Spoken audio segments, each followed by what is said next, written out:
مولوی اسلام والے انگریز کے خلاف نہیں لڑیں گے. اس نے نسخہ خائے قرآن پورے ملک سے اکٹھے کیے.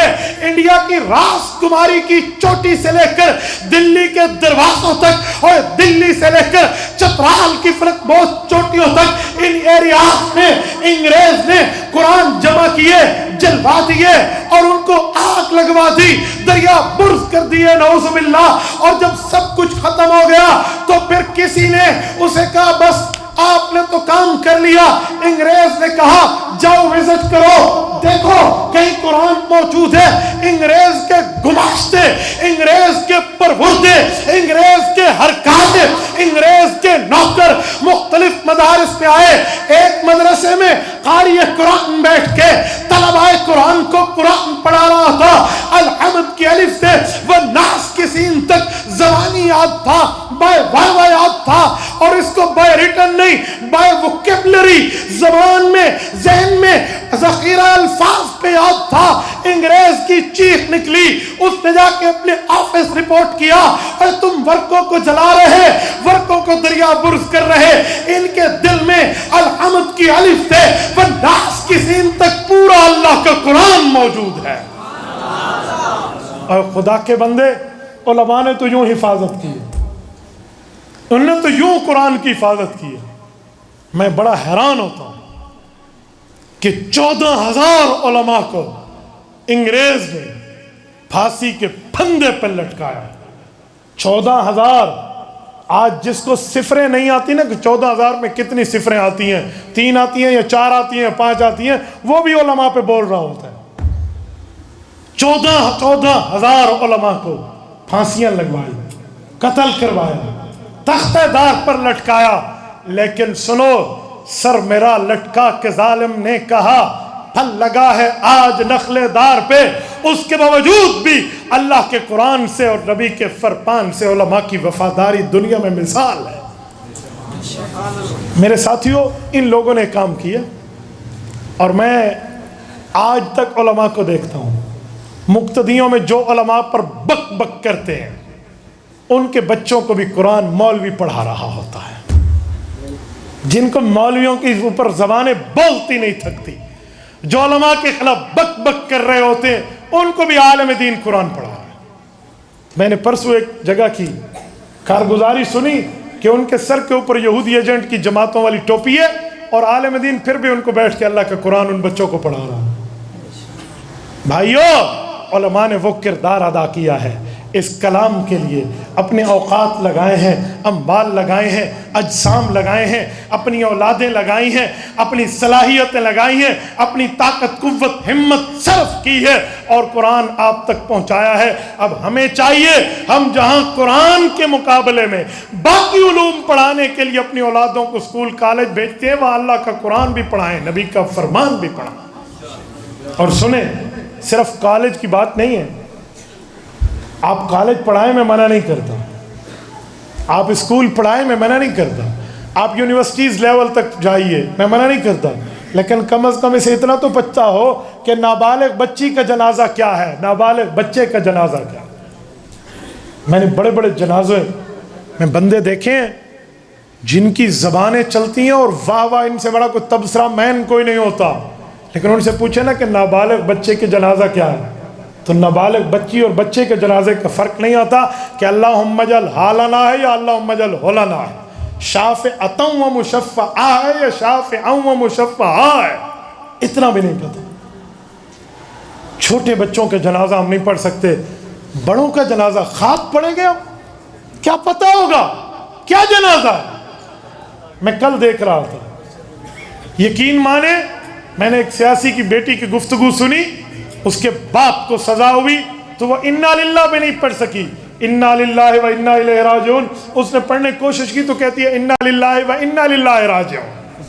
پیو تیرا 3 دفعہ ملک دو وزیر خارجہ رہی ہے, الچٹو من الڈگر اے تیرا علم ہے, یہ آپ کو معلومات ہے. اس ترتیب پر کوئی قرآن پڑھتا ہے تو قرآن اس کو ٹکے کا نہیں آتا, کوئی شریعت کے بارے میں آئے معلومات تک نہیں ہے تو علماء نے پوری ترتیب دی. علماء کرام نے ایک ایک چیز پر اپنی جان تن من دھن لگایا ہے اور لگا کر اس بات پر پہنچایا ہے کہ ہم اللہ کا قرآن، نبی کا فرمان، شریعت اسلامیہ، حضور پاک کی شریعت، حضور کا دین، حضور کا مذہب اور حضور پاک علیہ السلام کا پیغام دنیا تک پہنچائیں گے۔ پہنچاؤ گے یا نہیں پہنچاؤ گے؟ جتنے بیٹھے ہیں میں آپ حضرات سے کہتا ہوں، آپ کے سامنے میں نے گفتگو اللہ کے قرآن کے لیے، نبی کے فرمان کے لیے کی ہے، تو کیا اپنی اولادوں کو اسکول کالج کے ساتھ ساتھ دیندار بناؤ گے یا نہیں بناؤ گے؟ مدارس میں بھیجو گے یا نہیں بھیجو گے؟ مساجد میں بھیجو گے یا نہیں بھیجو گے؟ قرآن کے لیے، نبی کے فرمان کے لیے، دین اسلام کے لیے، شریعت کے لیے اپنی اولادوں کو وقف کرو گے یا نہیں کرو گے؟ میرے دوستوں میں بات کر رہا تھا، علماء نے اتنی قربانیاں دے کر اس کے باوجود بھی آپ کی اولاد کو نبی کا فرمان، اللہ کا قرآن پڑھایا ہے۔ میں نے کہا میں 2 عنوانوں پہ بات کروں گا، میرا ایک عنوان تقریباً مکمل ہو چکا، آؤ میں دوسرے عنوان پر سیاست اسلامیہ کے حوالے سے بات کرنے لگا ہوں۔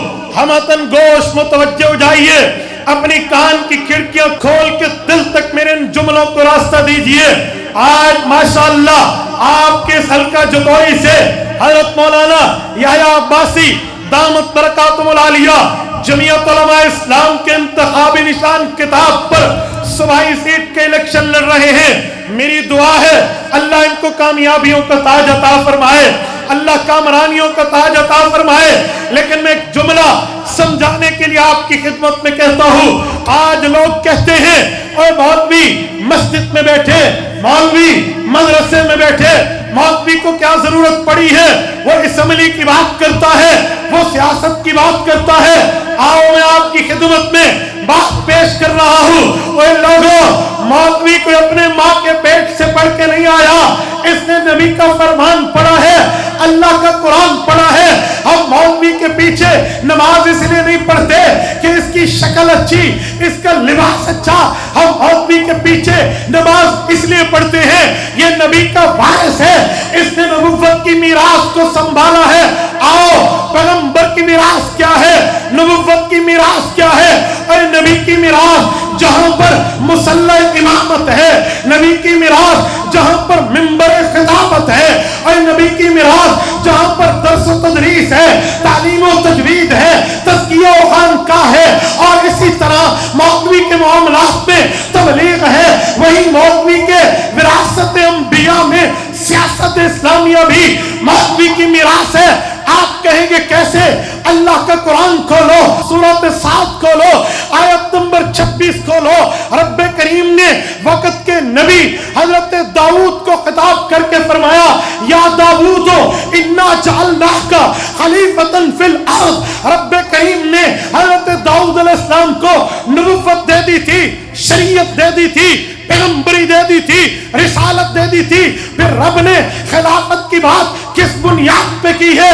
رب فرماتے ہیں انا جعلناک خلیفۃ فی الارض۔ داؤد علیہ السلام ہم نے آپ کو زمین میں خلافت دی ہے۔ یہ سیاست اسلامیہ کی طرف اشارہ ہے کہ نبی نے جہاں نماز پڑھانی ہے، نبی نے جہاں روزہ رکھوانا ہے، نبی نے جہاں پر دین بتانا ہے، وہاں پر سیاست اسلامیہ کا کام بھی وقت کے نبی کا۔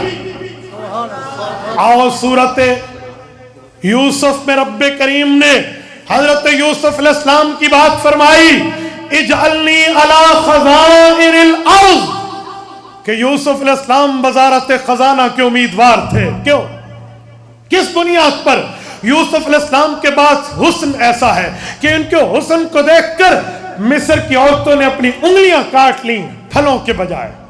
اوئے ان کے پاس تو خوبصورتی ہے، ان کے پاس تو نبوت ہے، ان کے پاس تو شریعت ہے، یہ نبی ابن نبی ابن نبی ابن نبی ہے۔ اور یوسف بن یعقوب بن اسحاق بن ابراہیم علیہ السلام، اور باپ داداؤں سے اب کے ولی نہیں نبی گزرے ہیں۔ وزارت خزانہ کس بنیاد پہ مانگی ہے؟ اس کے امیدوار کیوں بنے ہیں؟ شاید آج کے دور کا کوئی یوتھیا ہوتا تو انہیں کہتا اس وقت حضرت اللہ نے آپ کو نبوت دی ہے، آپ محراب و مصلی سنبھالے، آپ سیاست کی بات فرما رہے ہیں۔ سنیں کیوں بات کی ہے؟ پتہ چلا نبی بھی ہے، دین کا امام بھی ہے، شریعت کا وہ رہنما بھی ہے، اور سیاست اسلامیہ